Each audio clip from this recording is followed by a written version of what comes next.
The ratings for this week's edition of AEW Dynamite on TBS are in. The federal investigation into Vince McMahon also reportedly includes WWE and John Laurinaitis after the lawsuit against all three was paused pending this federal investigation. We also have the ratings for Tuesday's episode of NXT on the USA Network. Speaking of NXT, WWE superstar Brooks Jensen appears to signal his departure from the company. Plus, did WWE tweet and delete a picture of Uncle Howdy?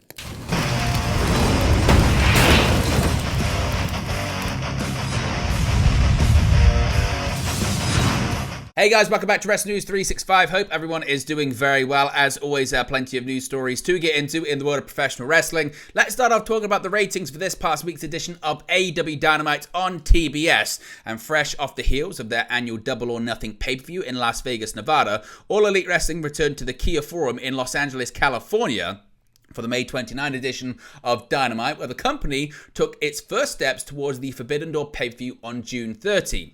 With a loaded night of action, how many fans tuned in to see the fallout from AEW's 5th anniversary celebration? According to WrestleNomics, the May 29 edition of AEW Dynamite averaged a total of 787,000 viewers, marking a 10% increase from May 22.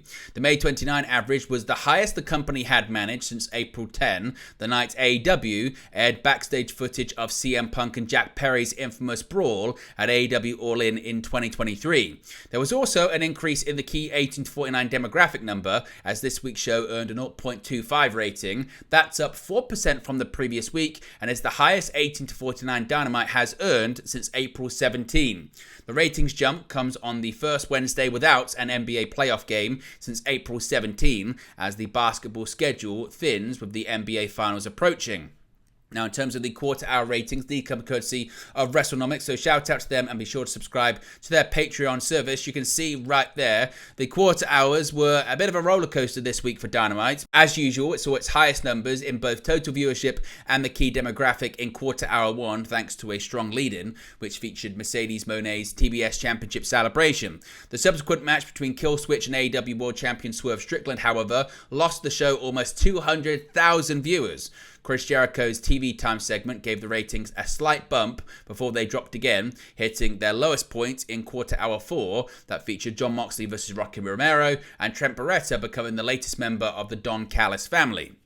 Mercedes Moné's AEW Dynamite in-ring debut against Sky Blue, however, got things back on track for good as the ratings spiked with their match in quarter hour 5 and quarter hour 6 and stayed strong until the Casino Gauntlet main event. That match drew nearly 80,000 additional viewers into the overrun, where Will Ospreay emerged victorious, winning the right to challenge Strickland at Forbidden Door on June 30 for the AEW World Championship. What do you make of the ratings for this week's episode? Do you think there's a possibility they can get back over 800,000 viewers? And are the days of 1 million Dynamites gone forever? Let me know your thoughts about that in the comment section below.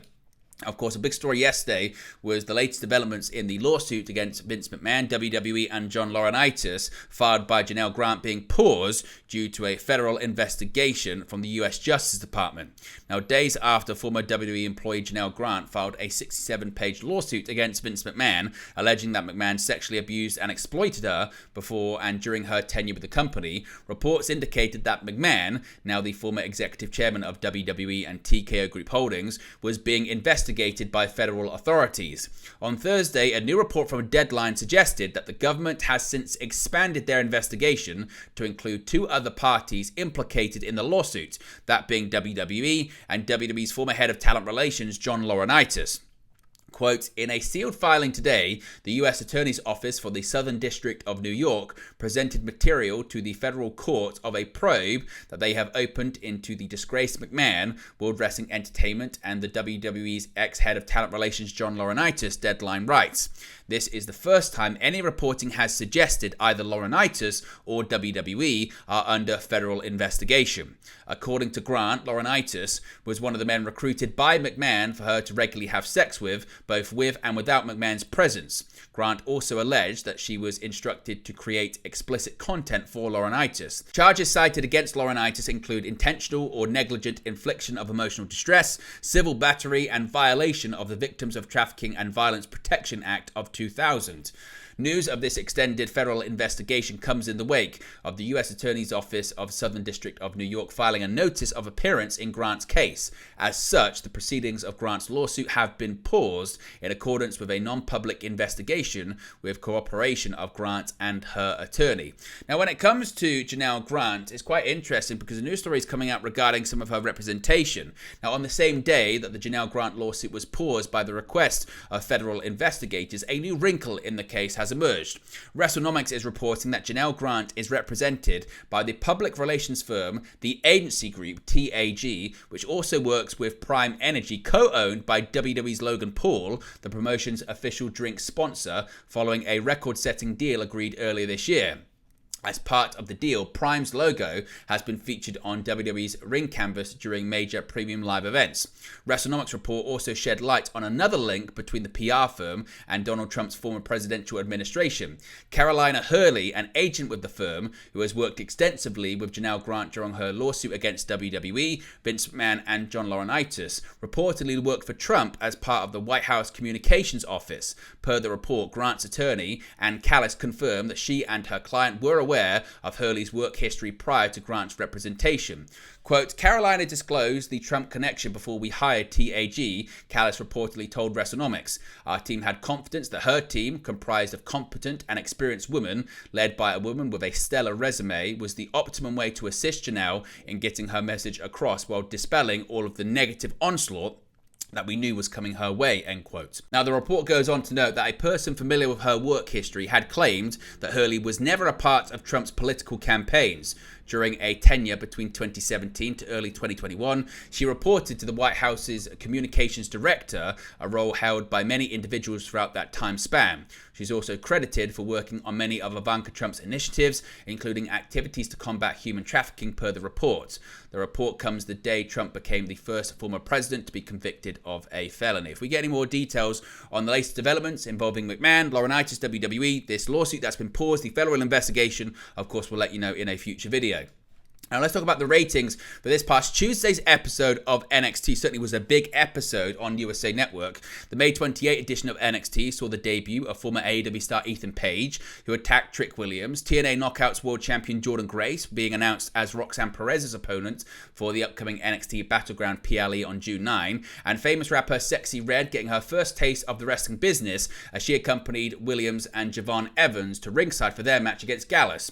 With so much going on, how many fans tuned in to the show live on USA Network?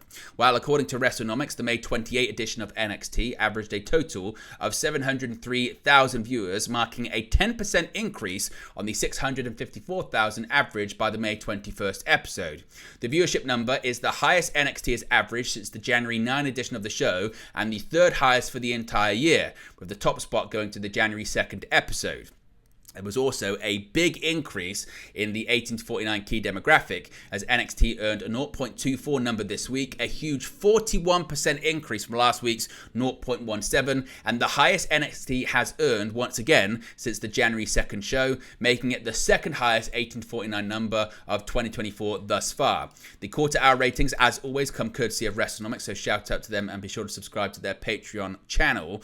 Now, Grace's arrival in quarter hour 5, which also included a match between Ariana Grace and Lola Vice, peaked the numbers for both overall viewership and the 18 to 49 demographic. The former reached its low point towards the end of the episode in quarter hour 8 before rebounding slightly during the overrun where Paige debuted. The latter was at its lowest at the beginning of the show, particularly during quarter hour 2 and the match between Chase U's Ridge Holland and Riley Osborne. So what do you make of these numbers? What do you make of them in comparison to AEW? What do you think it means when it comes to obviously NXT moving to the CW later this year? What do you think it means when it comes to the drawing power of Jordynne Grace? Let me know your reaction to that too in the comments section below.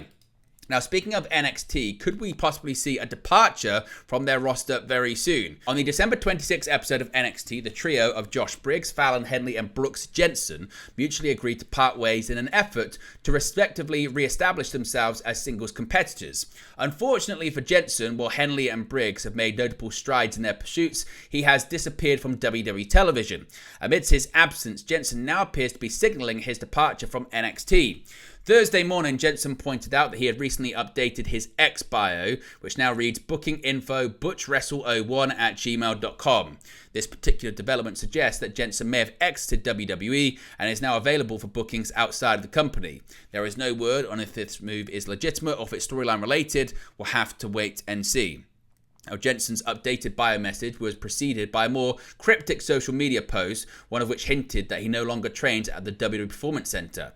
He said, quote, "When I used to train at the WWE Performance Center, there was one guy I could always go to seek advice from, and that was Steve Corino," Jensen wrote alongside a photograph of him and WWE PC coach Steve Corino.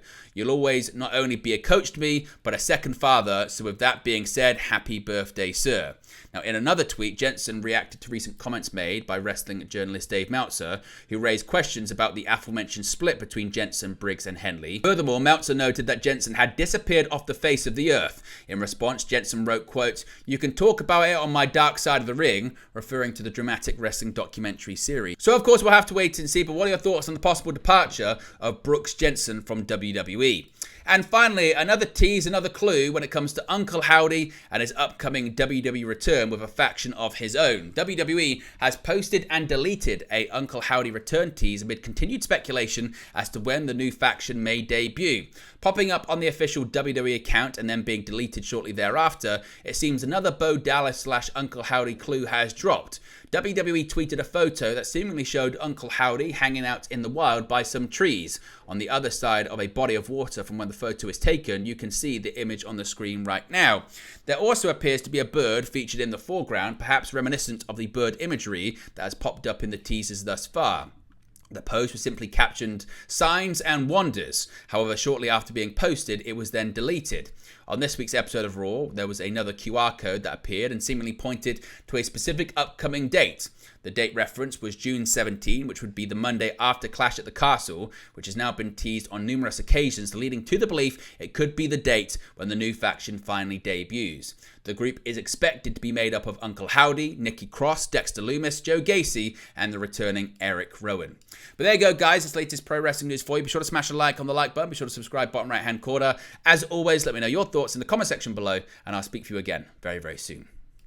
Hey guys, thank you for watching, listening, streaming, or however you come across this video today. Be sure to click on the video on the right there to watch our next video, or click the button there to subscribe, or the bottom right hand corner. Thank you very much, and I'll speak to you again very soon.